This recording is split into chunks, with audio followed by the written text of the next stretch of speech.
L'image de la capitale andalouse est indissociable de ses spectacles religieux et mystiques. Bien entendu, la Semaine Sainte correspond aux fêtes les plus religieuses et aux processions les plus mystiques. Mais la soixantaine de confréries de la ville offre tout au long de l'année de superbes moments chargés d'une intensité esthétique et spirituelle unique en son genre. Ce fut le cas ce samedi 14 octobre avec les sorties de 3 figures religieuses comme un art et comme le moteur d'un profond sentiment spirituel.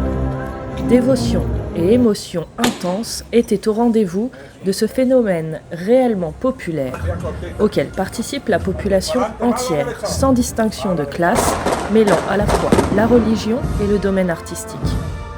Fin d'après-midi, c'est la sortie de la Vierge du Rosaire du dos de Maillot de la chapelle de la confrérie de la Sagoisse qui a attiré tous les regards.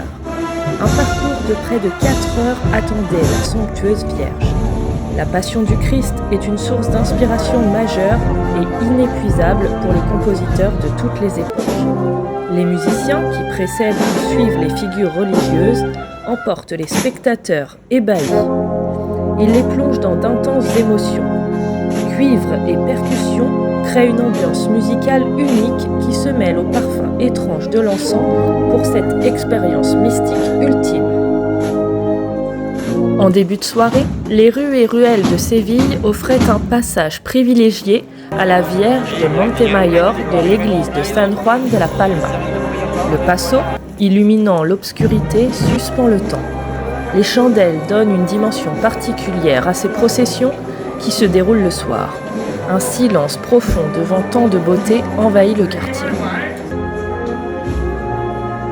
Enfin, la Vierge de la Mercedes de la Puerta Real, captivante et majestueuse, réussit à conquérir les âmes et les cœurs des Sévillans. En définitive, les processions de Séville ne sont pas uniquement une fête catholique avec plus de 400 ans d'histoire.